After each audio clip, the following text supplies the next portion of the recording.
is a Casio board, which is basically recorded the notes of the piano and stored it in an electronic box, which is not a piano. So is that still real or is it fake? It's still real because it's the original source is piano. You still call it the piano sound, right? You don't call it a keyboard sound. Similarly, when we look at the new AI content generation piece, I think the way to look at it is not as a competition, not as a replacement, but as a complementing situation, because the same pianist will now ask an AI that I don't want to do the hard work of doing this. You know my vibe, create something using my vibe. That's how. The singer will say, okay, why don't you create a scratch for me using my vibe? Finally, what comes together by the AI is what everybody takes and sing it along. The pianist plays the same song, the singer sings the same song, it still remains original. Even if they don't do it, still remains the original contribution of those creators. I think that's where the blockchain, the traceability, the storage, all of that will kind of merge together into one piece. Yeah, when you it's a great summary actually, Shbir, because in the past, let's take an image. It would simply be somebody picking up a pen on a piece of paper or a paintbrush and drawing it out. So you're using tools to do that. We're simply moving into a world where all those tools have now become digital, virtual tools, but they're still just tools, right? So the idea, the genius behind the content creation is still the human. That's where the originality lies. Yes. So George, we spoke about this context of relationship on that front. Do you think it is going to become very important to have that traceability to do monetization in future, to be able to do scaling of that, to claim your ownership? Maybe it also goes to the next generation with an inheritance process because it is on a chain. You don't have to have a will anymore. The chain itself is your will. Is that how it works? Yes, actually, there's a few things that are extremely important here. One is that blockchain, because it's a technology of trust between one or one to many parties, it allows the content creator to talk directly to their followers or to the users. So it's almost like a one-to-one relationship, and that one-to-one relationship can be many millions of miles away. Today you cannot do that in today's world, so that makes the creator to have a much larger number of followers. The second piece that we didn't talk about that blockchain has is something known as smart contracts. Now, smart contracts are not smart and they're actually not contracts. But the nice thing about it is there are pieces of code that execute automatically the same way AI are pieces of code. And what that allows you to do, if that code has the rules, that really means the people that participated in the creation of the content or usage of the content automatically get rewarded. So let's say I create a painting. Because I'm the creator, I get rewarded. That painting is shown in an art gallery. The art gallery will get rewarded. I am the user who actually views that painting and I make comments about it. I can get rewarded.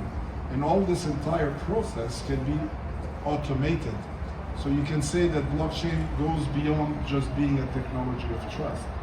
It's also a technology that enables the monetization to happen in a highly automated way and consistently, transparently, so everybody sees what is actually happening. It's not hidden from anybody. Fantastic. So Noor, when are you likely to be launching this, and when you tokenize these kind of things, what is your expectation? Do you want to share a joint vision that you have of large pieces of ownership, fractionalized and owned by many, who are maybe your fans, maybe just general people who maybe spend $10 and make $2 of profit on that, and they can multiply doing that? Is that your vision of how you want to?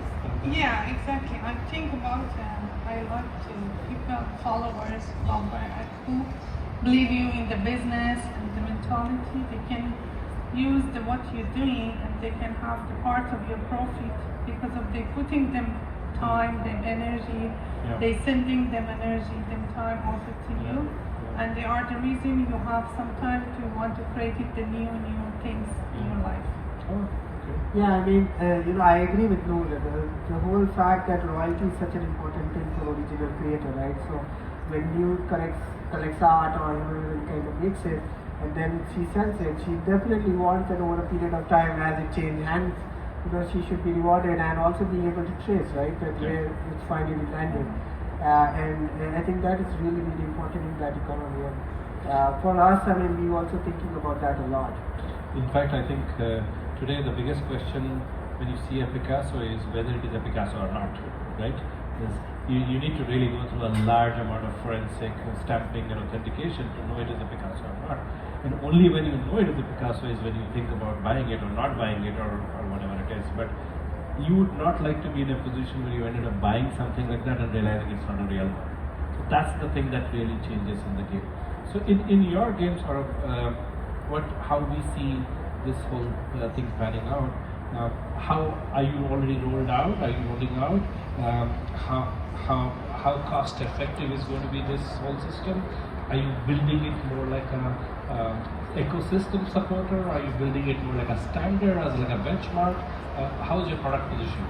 Yeah, we just started like 2 quarters back, and we have more than 200 enterprises, including the likes of Netflix, Stanford Business School, UNICEF, all the way from non-profits to even tech companies like Apple. So our product is really loved because we work with enterprises directly, and then they completely move to a digital ecosystem under the blockchain. So every time a certificate is issued by a university, it's kind of on the blockchain. So that kind of takes care of all your educational records, and then it comes to employment records, right? So we anticipate that all of the enterprises will adopt blockchain so that you can prove yourself. Today you have to go to LinkedIn and see all sorts of things written, but you can never prove whether that person really passed out from the college and so we've been at it like rolling very quickly.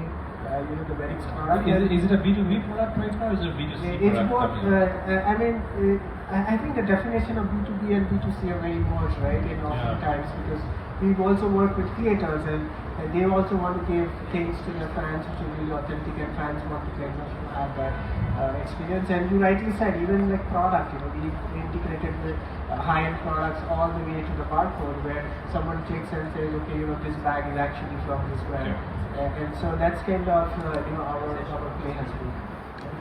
Fantastic. What I would like to understand in general is, do you see blockchain ecosystem becoming a mainstream in the creator ecosystem?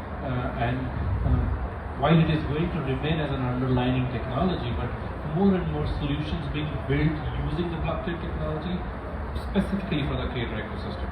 Do you see gaming creators using it because the games are moving to blockchain? Do you see content creators who are in the productization mode where they like using brand deals to bring more products to the market? Are they looking at authentication? Will we one day see a post with a small QR code which links back to a barcode made to a blockchain maybe? Where do you see that going? Yeah, Shabir, I mean, you are way ahead and advanced in this space, and you actually kind of fully laid out how this will pan out, right? I mean, even as simple as if you're playing a game today, you really hit certain levels and you don't get any way to showcase that, or no one can verify it, right? But eventually, I think there's going to be that click or button or barcode, which or QR, which someone will click and be able to see where that you achieved this. And I'm total believer, as you said, everything is going to be blockchain. Just because the amazing technology, not only of trust but also record, as well as like things like fractionalization and quick updation, right? Even today you may go to the next level and the blockchain kind of updates itself. So just given the power, I totally agree with what you're saying. That's interesting. Noor, I also heard another rumor that you were setting up a new mini significant size of a city kind of a place, which is a real estate development that you're doing. In that space, I believe that you're also looking at a small percentage of that being tokenized, and that's going to be very unique because people have tokenized content, graphics, hard thing, maybe to an extent to a car, but I've never heard of a city being tokenized and being sold to people who are going to live there so that they can get more benefits. How did you come up with something like this? And in the beginning, I like to start a tokenization with the hotel. Which one already before the blockchain start, people they're doing as a contract, if you remember. It's like a timeshare Yes, contract model. yes, exactly. From this idea, I come to the hotel tokenization, and from the hotel, I come to the city. And I want exactly a small percentage going to the tokenization because you can have your control your own city just by the. Yeah. So you basically are saying that you are going to tokenize a percentage of the city, which will be owned by the people who live in the city, and they have an opportunity to contribute back, ownership, benefits, say. It's like a mini government within itself. This is the same. I told you it's the time sharing of the old model. people. Yes. Yeah, the same, but in the a technology. blockchain Yes, model. exactly. Because time sharing was still a paper model where you Yes. had to trust somebody, but if you make it on a blockchain, Yes, then it's exactly. much more Yes. transparent. Very unique again. So George, I'm running out of time, but I want to understand how soon are we going to see all of these world changing? Because you travel all over the world, you see change happening as it happens. How soon do you think is this going to actually pan out? Actually, everything is about adoption. If we take something like ChatGPT, it went from 0 to 100 million users in 2 months. So adoption is key. So the real owner of all this technology in the end is the end user. Today in the blockchain world, about 4% of the people actually have digital wallets. So the technology has been with us for 10 years plus. So we are in the baby steps of blockchain, but as blockchain gets more adoption, I think the key factor that needs to improve a little bit in blockchain is the usability factor. I usually say, if you look at the security man that is checking the door there, if he's able to use this technology without any training, then the technology becomes very highly adopted. How far we are this from mass adoption? Anywhere from 1 to 3 years. That's what I see. But I think also what is important is not just a single technology, it's how we actually combine technologies together. So blockchain, AI,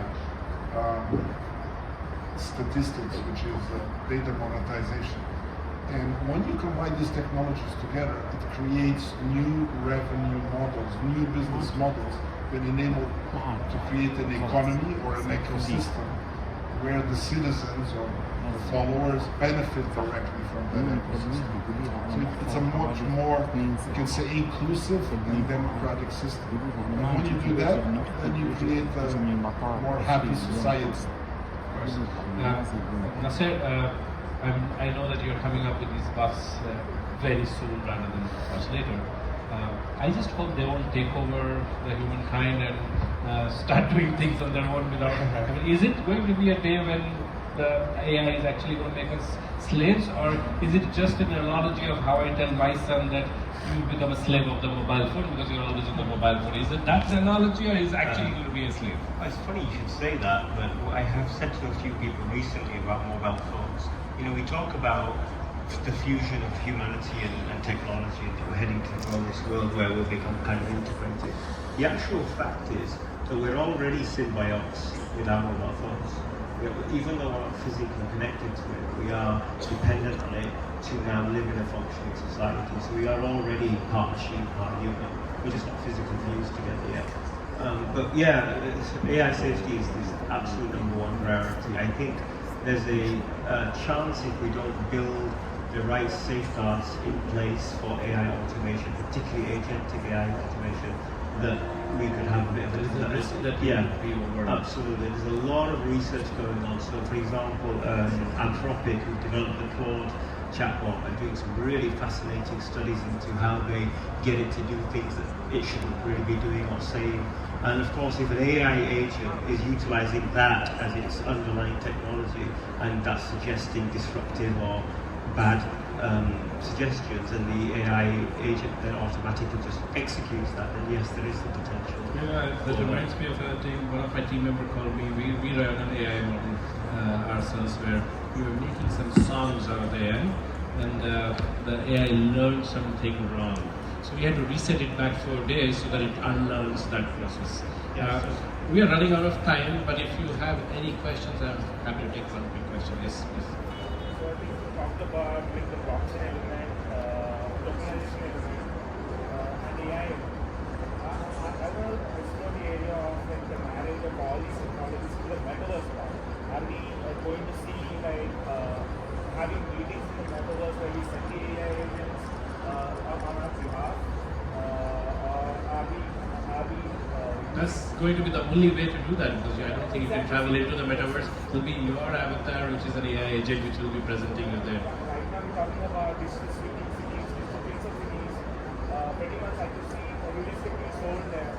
So I'm more of a metaverse believer. So I would love to take your thoughts on that. And also the NFT element. I will catch you offline on that. Thank you so much. It's been a lovely panel. Thank you so much.